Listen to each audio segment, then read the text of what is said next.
Saudara-saudari terkasih, apakah saudara sudah memulai hari ini dengan penuh sukacita dan punya niat untuk berbuat baik meskipun kecil? Semoga Tuhan memberkati niat baik saudara. Hari ini saya ingin mengajak kita semua merenungkan sesuatu yang bisa membuat kita menjadi mirip seperti Tuhan, yaitu dengan cara menyangkal diri, memikul salib, dan kemudian mengikuti Tuhan.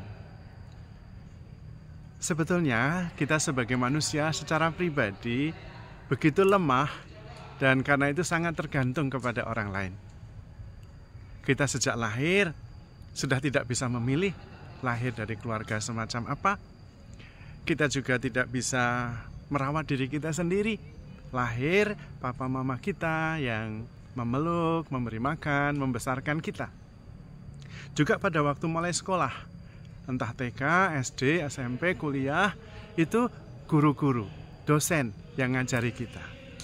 Demikian juga ketika kemudian lulus, kita mencari pekerjaan, kita juga mendapatkan pekerjaan dari para pengusaha yang mempunyai usaha dan membutuhkan karyawan. Kalau kita pengusaha, lebih lagi, pengusaha itu membutuhkan begitu banyak orang untuk menolong dia menjalankan usahanya. Demikian juga ketika kita mati. Bukan kita yang menggali lubang itu sendiri, orang lain. Itu berarti bahwa sejak kita lahir sampai kita mati, kita tergantung kepada orang lain. Kita tidak bisa sombong. Bagaimana sombong begitu tergantung? Dari lahir sampai mati tergantung orang lain. Bagaimana kita bisa sombong? Karena itu yang paling penting justru bagaimana kita bisa memberi arti atas hidup kita yang lemah, yang sederhana ini. Caranya tentu mengikuti teladan Tuhan. Tuhan mempunyai sesuatu yang membuat dia bernilai, yang membuat dia ready to die for, yaitu cintanya kepada kita. Nah, kalau Anda ingin membuat diri kita sungguh bernilai, mari kita temukan sesuatu yang membuat kita ready to die for. Anda bisa memilih, entah itu keluarga, my family is the reason I'm ready to die for. Bisa. Pasangan saya adalah pribadi yang membuat saya ready to die for. Anak-anak saya bisa. Dialah yang membuat saya menemukan sesuatu alasan untuk siap mati. Saya siap mati untuk anak-anak saya. Disitulah kemudian hidup kita menjadi berarti. Pada waktu itu kita sudah bisa melupakan diri sendiri, menyangkal diri, dan siap mati untuk orang lain, untuk sesuatu yang kita perjuangkan. Pada waktu itu hidup kita berarti. Tidak lagi sederhana, tidak lagi sekedar hidup di dunia ini suam-suam kuku saja dan hanya memikirkan diri sendiri, tetapi mempunyai nilai yang begitu berharga sehingga kita siap mengorbankan segalanya untuk nilai itu. Kita tidak lagi menjadi pribadi-pribadi yang hidup di dunia ini kemudian mati dan dilupakan. Karena contoh begitu banyak orang-orang yang menjalani kehidupan ini begitu hebat, tetapi begitu mati dia dilupakan seperti orang-orang lain. Namun ada orang-orang yang terus diingat, yaitu orang-orang yang hidup sepenuhnya, hidup dengan nilai yang siap untuk diperjuangkan dengan bayaran apapun juga. Maka saudara-saudari terkasih, kita bersyukur mempunyai teladan, juga mempunyai jalan untuk membuat hidup kita sungguh bernilai, yaitu ketika hidup kita dikorbankan untuk orang lain. Hidup yang sia-sia itu adalah hidup yang dijalani untuk kepentingan dirinya sendiri.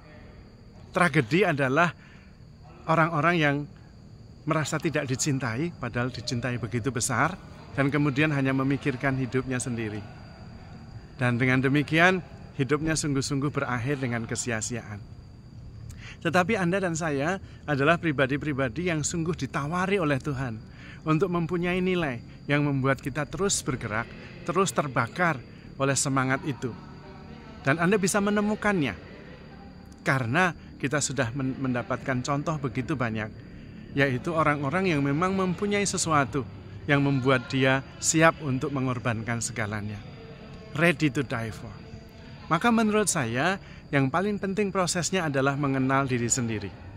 Kalau saya mengenal kekuatan saya, kelemahan saya, mengenal saudara-saudara saya, dan saya mempunyai kekuatan besar yaitu cinta, dan kita mempunyai strategi yang bisa diatur sesuai dengan kemampuan yang saya tahu tentang diri sendiri maupun orang lain, maka perjuangan menjadi mudah. Dan itulah sukses.